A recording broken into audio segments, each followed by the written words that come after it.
and welcome to Media MD, your fortnightly Doof Network dose of media that you have somehow missed. I'm Reuben Morehouse. And I'm Elliot Diebold. And we are back this fortnight to talk about New Girl. Mm-hmm. So let's... Yeah, I mean, I was going to say, usually we start with a plot summary, but this is a sitcom. It's going to be more like a situational recap. We'll probably touch on specific episodes as we go along. All you really need to know if you haven't seen this show is it's about a girl called Jess who gets cheated on by her boyfriend of like 5 or 6 years, I think, who she lives with, and so therefore must move out. And she moves out, wait for it, with 3 guys? What? So she gets new roommates, 3 men who are very manly and really need to learn a thing or two about women. And then it's just her and these 3 guys who are named Nick, Schmidt, and Coach in the pilot, and then Winston in the rest of the show. And also there's her best friend Cece, who's a model. And so, of course, 3 men with meeting a model, who knows what could happen. And that's the gist of the show. Yeah, so, I mean, I'm already picking up vibes from your analysis there. And I got to say, rewatching the quarter of season 1 that I rewatched, both before that prescription and for this, I had not accurately remembered how terrible the early show was with just handling gender, basically. Yes. Let's talk about how much I watched. I watched the entire first season. Yep. And then earlier today, you were like to me, I rewatched some of this and it's got some flaws. Watch some later episodes. Yeah. So I watched season 4, episode 10 and season 4, episode 11 to kind of get a picture of how the later show develops. It's got 7 seasons, so it really went for a long time. So let me touch on my thesis that I carefully developed over the first season of this show, which is, so the intro to the show, like the title sequence, is Jess, who's played by Zooey Deschanel, who is a musician as well, kind of singing this song about how quirky she is, and the 3 other characters are kind of holding up the set pieces for her. Mm-hmm. And the intro gave me like big Crazy Ex-Girlfriend vibes, where it's kind of like meta and breaking the fourth wall about the fact that it's a TV show and all that stuff. And that's really the vibe that I got from this show. Is it feels like it desperately wants to be Crazy Ex-Girlfriend, but just doesn't quite stick the landing. And the closer it gets to Crazy Ex-Girlfriend, the better it gets. And that's kind of my thesis for the show as a whole. When it is able to have these characters act like human beings and like discuss like their flaws and all that stuff, like it really flies. There's an episode where Jess has to interact with the girlfriend of Nick, and this girlfriend of Nick is this kind of like, she's a girl that's kind of defined herself by being like one of the guys kind of person. So she really likes sports and all that stuff, and she is afraid of getting in touch with her emotions because she thinks that makes her not appealing as a potential partner. Whereas Jess as a character is very quirky, very much kind of knows who she is in terms of her femininity, I suppose, but is not very mature in terms of dating and stuff like that. And so these 2 play off each other in really interesting ways and kind of force each other to confront the way that they are as women and the way that they've kind of evolved to be as women in the society that they live in. And it leads to some really interesting conversations. And then there's other episodes where, characters are just kind of being douchebags, like the male characters, especially Nick, who's the worst character, and I hate him so much. See, that's so interesting to me, because I love Nick as this kind of... Like, I think, like, in a lot of ways, this is a show about a bunch of people helping each other to grow up, kind of way too late is the other part of the gimmick. Like, these are all people in their 30s who probably should have their shit together by now, but they all don't in various ways. And it's interesting how much I think my perception has been skewed by the later parts of the show where they're further along those journeys. Because, like, like going back and watching the first few episodes of season 1, I was like, God, Schmidt is just the fucking worst. Yeah, the first few episodes are especially bad. Schmidt and Winston start really carrying the show from about episode 8 onwards.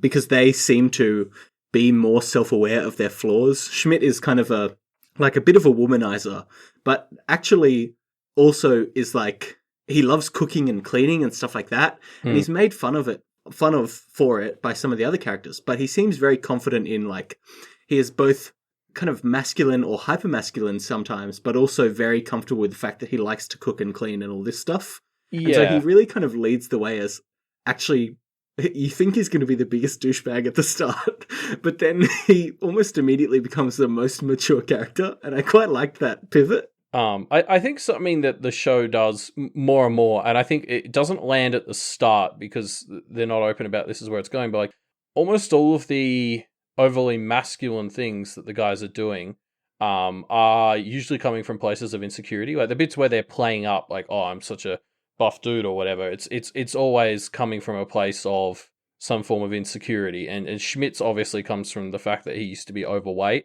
and that's something that sort of becomes part of his character, and then it's kind of like, okay, so he's usually being a douche because he's sort of like hasn't emotionally confronted stuff in his past, basically. Yeah. And I think Nick is probably the slowest burn in that regard because his kind of thing is that he's just kind of lazy.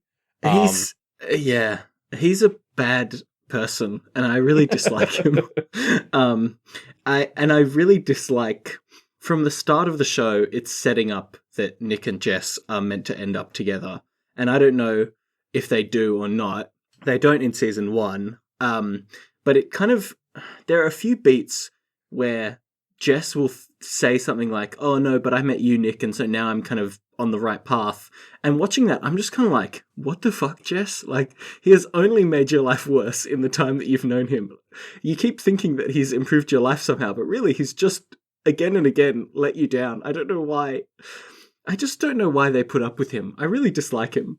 I don't know. That's interesting. I was really, I agree. Like he's defined in the first half of the show by just kind of being useless / lazy.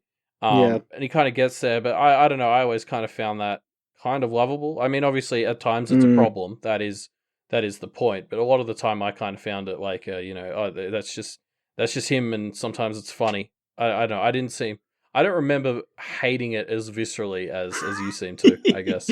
Yeah, fair enough. I don't know. Maybe it's something about Nick just really rubbed me the wrong way, honestly. And maybe it was the fact that a large part of his season 1 storyline was him dating 18-year-old women at the college that he's like friends with the professor at. And it felt really grimy. And I don't remember that. I mean, so for context, like you talked about what you watched. For context, I think I got about 5 or 6 episodes into season 1, half of that before the prescription, and then I just kind of noped over to season 3 and 4 because I was just finding season 1 difficult to re-get into, and I was like, have I? And I mean, part of that is that I love what the characters become, but I also think part of it is that I'm a different person to who I was 7 years ago, and I was just watching this and I was like, I do not like this early show anymore. Yeah. Look, I don't want to be too harsh on it because I think the first 3 or 4 episodes are really the worst for this. And then most of the characters, except for Nick, really start to level out and it starts being much more competent as a show. I don't know what the deal is with Nick. Maybe it takes him a few seasons. That's fine. I don't know. I think maybe there's just something between you and Nick that needs to be resolved. But I actually really did, I don't want to just bag on the show because I actually really did quite find myself enjoying the non-Nick aspects of it as the show progressed. Schmidt and Cece, I think, are a highlight. They start forming a relationship that is very explicitly just sexual to start with, and then they both kind of start developing feelings for each other, and they're both adults that have kind of defined themselves by being romance is for kids, we're over it, we can live happy fulfilling lives having casual sex and we're both okay with it and all that stuff, and they're kind of they see themselves as very adult in that way, but then they can't really they can't really understand how to negotiate an actual serious relationship. which leads to some quite funny moments that are also like heartwarming. I think Cece's used very well in the show because in season 1 she's almost more recurring than a main. Yeah, but she's used very well as she's a lot of the time kind of the straight man. Like she's the least crazy one. Like I think these 4 people who live together are the most insane. And Cece's often kind of played as the straight man. Is like, what the fuck are you guys on about? But then she also has her own quirks, and it's like the more they introduce of her, or the more time they spend with her, the more she kind of has her own personality, but she's not crazy enough to not be the straight man as well. And I think they walk that line quite well. Yeah, she is either like support for Jess when Jess is having, her own dramas, or is playing off of Schmidt or one of the other characters who are doing some wacky schemes, and she always serves the group well in that sense. It's quite good. I want to touch on Jess next, because she is a hard character for me to wrap my head around. I don't know how I feel about her, because there are times when I think she's very interesting as a character. There was this one scene in like episode 3 or 4 that I really liked, where she was talking to Nick about how immature he was, and he said to her, "You can't even say the word penis." And she really struggles to say it because she kind of seems very like bad at being okay with intimacy. And I found it really interesting to have her kind of struggle with that. But then that kind of fades away, and then she kind of just bounces all over the place a bit. Like there's an episode, she has a relationship with a guy who's also a teacher at her school. His name is Genslinger. I can't remember, something like that. He's played by Justin Long. It's great. It's a great role. It's hilarious. This guy is basically a mirror image of her, like also very quirky in the same ways that she is. That relationship falls apart eventually. And then there's an episode 23 called Backslide, where Jess sleeps with him after she breaks up with a later boyfriend. And then he reveals to her that he has a girlfriend, and she's just accidentally become the other woman in this relationship. Yeah. And this plotline kind of ends with her helping him convince his girlfriend, whose name is Jen, that she should stay with him, and then he helps him propose to her, because he was planning to propose to her. And it's a real mess of a situation, and one that is played off like, yeah, I did it, I helped this guy reconcile with his girlfriend. But it's terrible, because he confesses to her that he cheated on her, and then immediately proposes to her, which is, and she says yes, which, like, okay, fine, like, of course, if you want to do that, that's fine, that's your decision. But in the same situation where you've just been, like, he's just said that he cheated on you with the girl that's standing right there, like, it's a real mess of a situation. And it's played off as Jess has just done this thing that she's happy with. And it's kind of like, Jess, you just did a bad thing, what you just did. It's really weird. Yeah. I mean, I definitely took the longest to warm up to Jess the first time I went through the show.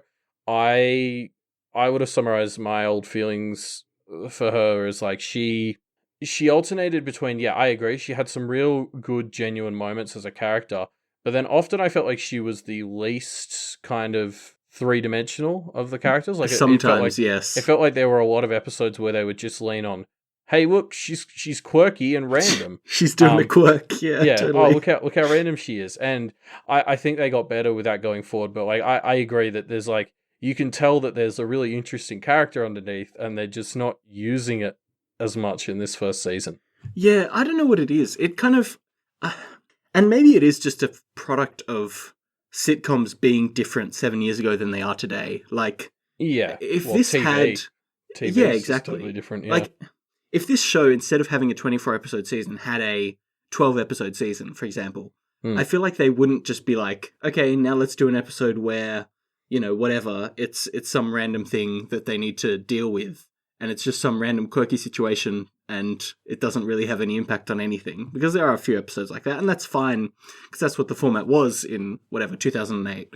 But it kind of, I don't know, I feel like the show would have been better if there was more exploring of the characters and actually what their flaws were. And maybe that does come later. I don't know.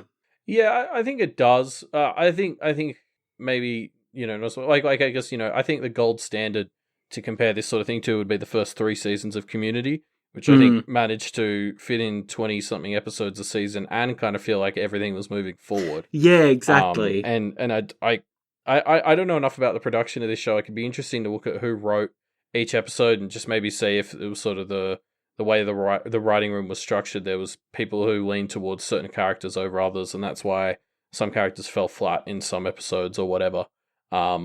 This show definitely, I think at times suffered from the sort of 22 plus episodes in a season thing, as a lot of shows from back then did. Like, it's, these days you go back and watch a lot of these shows and you're kind of like, why are there so many episodes and so many of them are just nonsense? Yeah. And I mean, the CW still does that. Oh, yeah, totally. I guess lastly we should touch on Winston, who I think is probably my second favourite character after Schmidt. Winston was pretty great. Winston and Schmidt, I think, really carried the show for me. They were just consistently hilarious. So what was Winston's journey throughout season 1? Because at the start of season 1, he was very different to the Winston I remember from the latter half of the show. So the interesting thing about Winston is he comes back. So he doesn't exist in the first episode. He comes back in episode 2.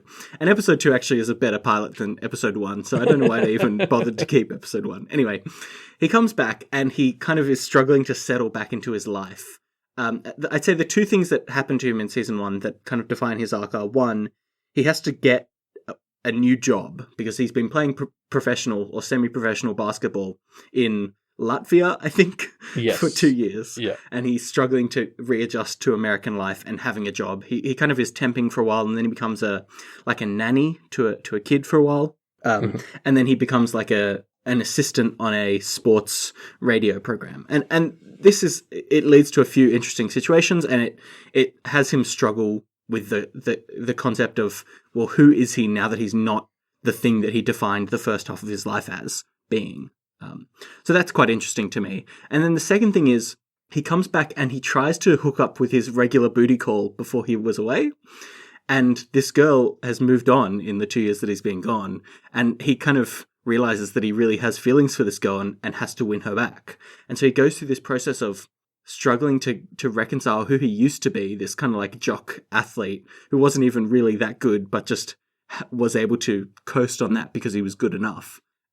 And has to kind of redefine himself as, a modern man who is like more in touch with his emotions and more like sensitive and doesn't just call this girl to fuck every once in a while, but actually cares about her, which he finds that he does. So I think he and Schmidt, the reason I like them so much is they both quite quickly start towards their journey of not just being pieces of shit. So that's what I think made me okay with them a lot more. And when you're more okay with somebody, you obviously can laugh more at the jokes that they make and all that stuff, right? Yeah, for sure. That was the thing. That was why I noped out of season 1 so quickly. Is I was like, I just wasn't laughing as much as I would have been because I didn't like any of them in that start of the show. It makes it hard, doesn't it? But I mean, I guess without, I don't know, I guess spoilers for later New Girl. I found Winston in season 1 very jarring because for the second half of the show, he's kind of defined by the fact that he owns a cat and he's very not traditionally masculine. He's defined by the fact that he owns a cat. Well, yeah, I mean, what a definition for a character to have. He becomes this kind of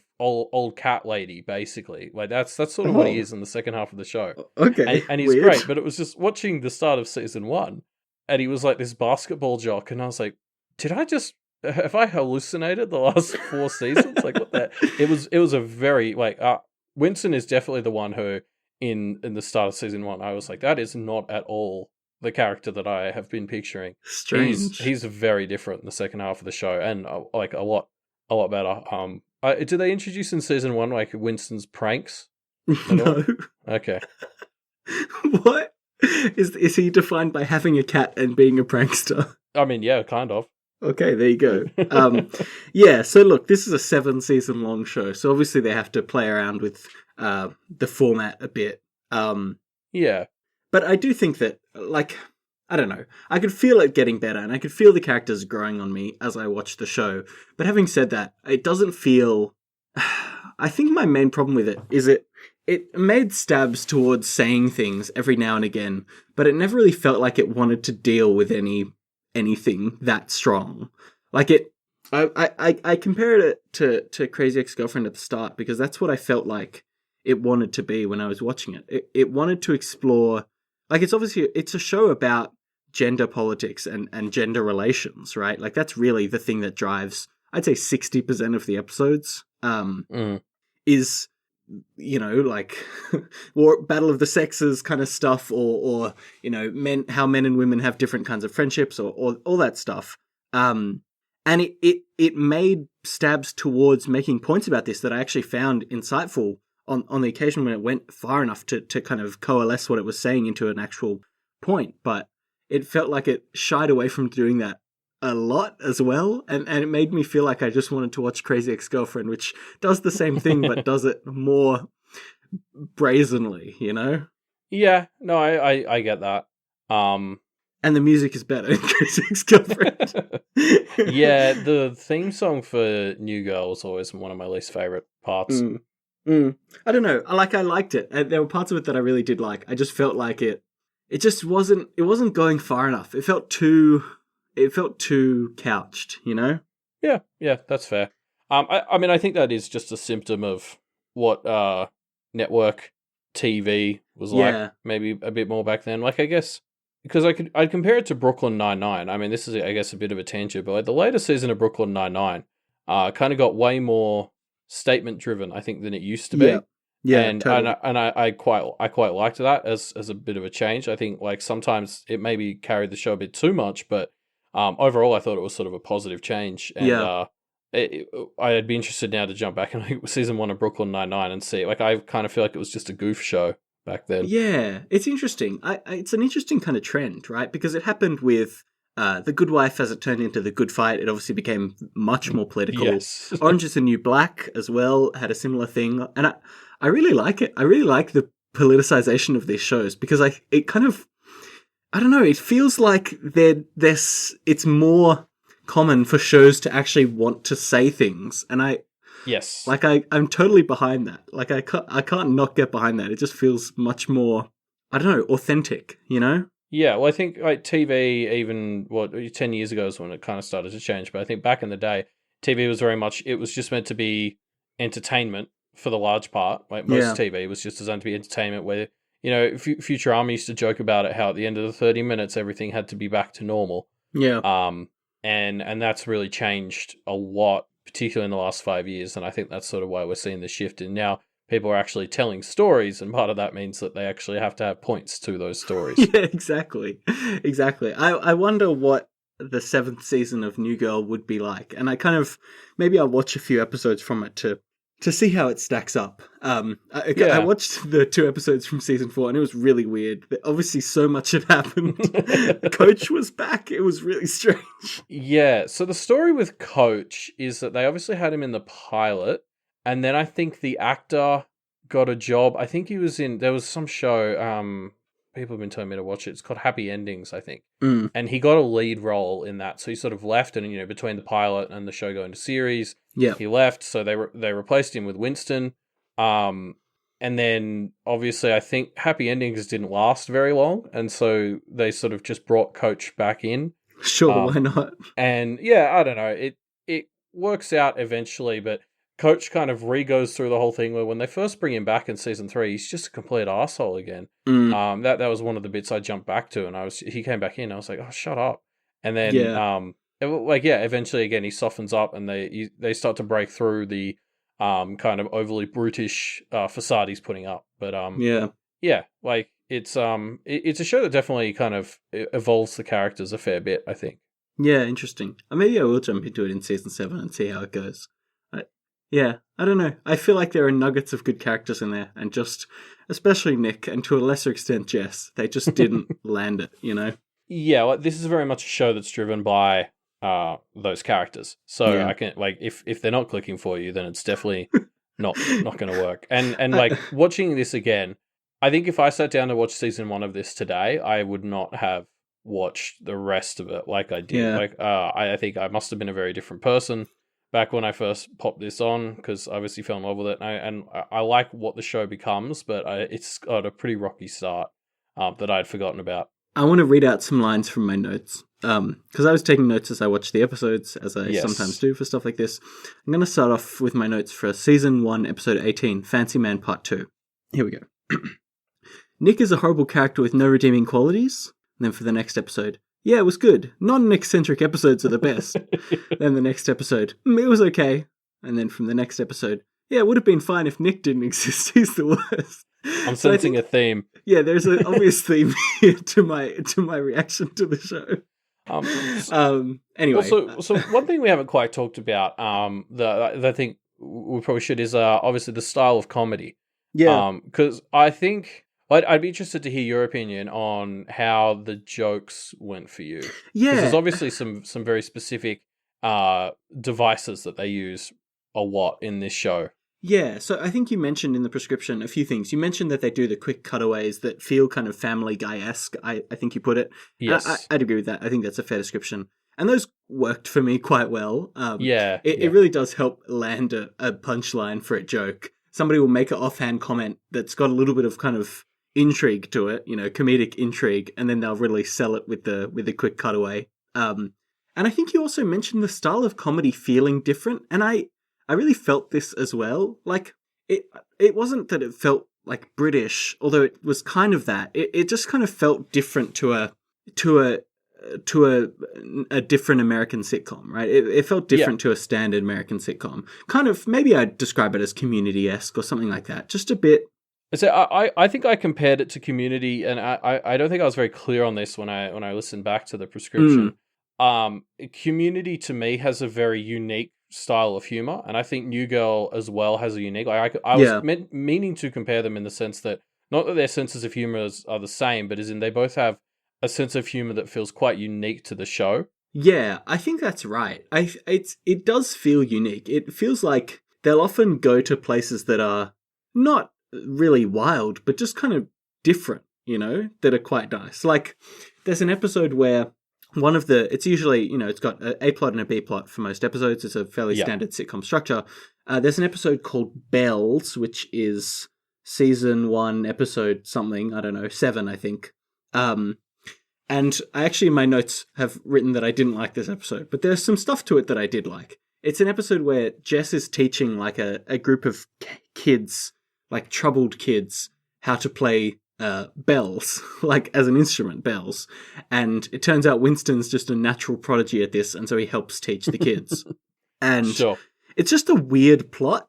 Like, it's just a really strange plot, and it's kind of got these elements of, like, the kids going on to play in the big championship or whatever, that they would see in a kind of underdog sportsy kind of movie, but it's about bells, and it just takes a few really weird, interesting turns. And I think that's a good example of some of the stuff that it did, that it actually did take some nice subversive steps. Like, there's a plotline where Jess starts dating a guy that's way older than her, and is a dad of one of the kids in her class. And there are a few interesting scenarios that this brings up, just because of things like the age difference, or the fact that she is teaching the daughter of the man that she is now dating. And it brings up some interesting, like, semi-subversive plots, but it doesn't really go all the way with them. Yeah, sure. Well, so I guess, like, I think the other thing I think the show does that I'm struggling to quantify is I think there are a lot of, it's almost like characters talking under their breath as they finish, or in responses to things. Like, I don't know, there's just, like, there's often, like, some of the best jokes in the show are just, like, these sort of second halves to sentences that characters say quietly, or often a character will just say something completely weird and another character will just sort of call it out. Like, they'll say something about that. That's just not true. Yeah. And I think the delivery is what really sells that part of the humor for me. Like, I think the actors and actresses all do a great job of kind of just delivering these sort of underhanded lines.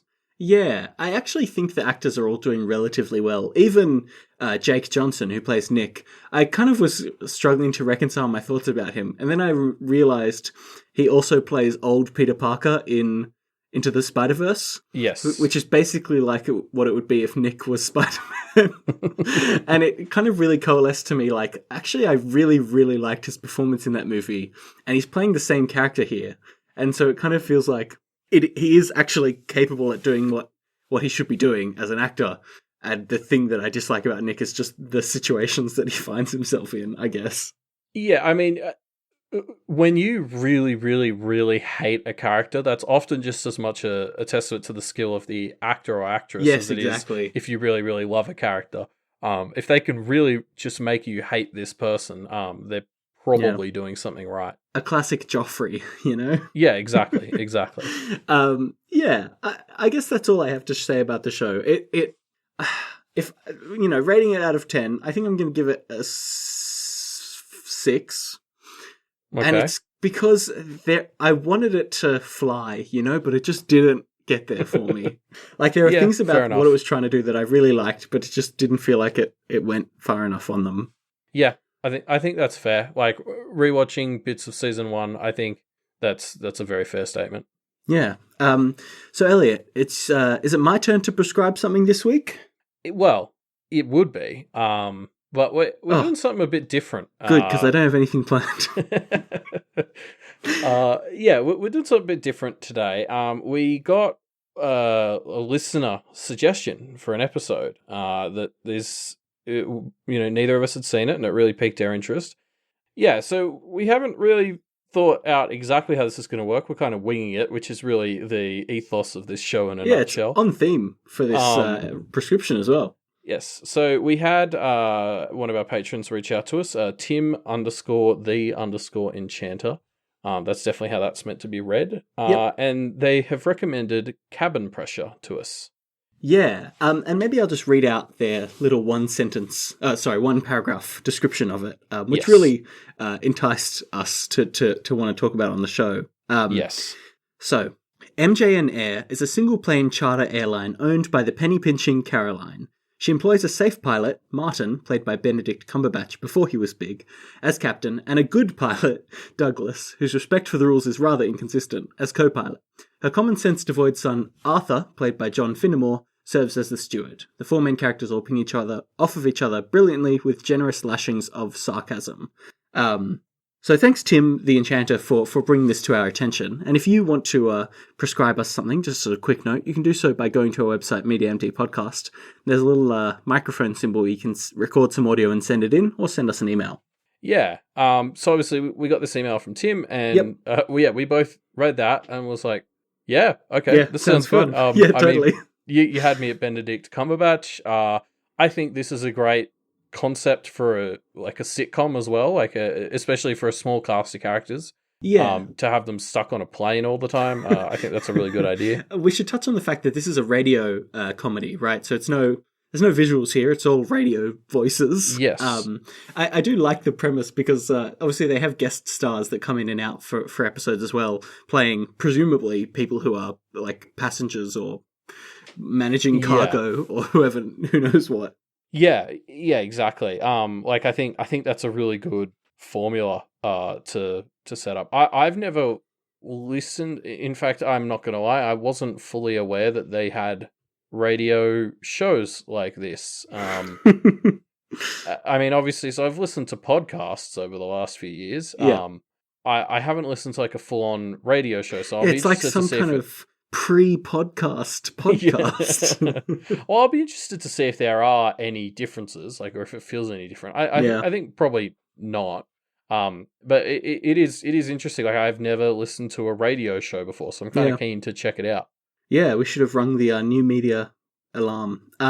So the creator, John Finnemore, who also plays one of the main characters, I was kind of looking into him, and he seems like he's got some pretty good BBC comedy credentials. He was a writer on one of my favourite shows of all time, that Mitchell and Webb Look, which is a David Mitchell and Robert Webb sketch comedy. Those are the two main stars and creators of Peep Show as well. And I absolutely love that show. It's got some really great sketch comedy stuff. And this show seems to have some really good reviews and strong reception. So I'm really interested and excited to dive into it. Yeah, me too. I think this is going to be really fun, and it's going to be exciting. Both of us jumping into it without any idea what we're getting into. Well, with a little bit of an idea. If you want to follow along, you can find the episodes on Audible, if you have an Audible subscription. If you look around, you can find some people who have converted it into a podcast, which I found, which is less legit, but you can find stuff. And, if you want to get in touch with us as you're working your way through Cabin Pressure and let us know what you think of it, you can hit us up on Twitter. We are available at mediamdpodcast. Yes, you can leave us your comments either on Twitter or by emailing us, mediamdpodcast@gmail.com. Yes, the other place we can usually be found, probably too often, is the Do For Media Discord, and that is exclusive to our patrons. So if you head on over to patreon.com/Do For Media, you can see all the other great perks you get, and one of those, obviously, is access to the Discord, where there's a whole Media MD channel, and you can talk about Cabin Pressure with us there. Yeah, of course, you can just support us on Patreon just because you like the content. That would also be nice. And if you do like the content, there's other great content on the Doof Media Network, such as our other show that we do, Deep Impact, and a number of other great podcasts, on which you can find information about on doofmedia.com, which is the new home of Media MD, and also the new home of all of the clues for the Media MD ARG, where you can help us figure out just who is Dr. MD, and why are his friendships with the opposite gender so damn hard. Elliot, why don't you tell the listeners this fortnight's clue? Goggles. Goggles. And we'll see you next fortnight.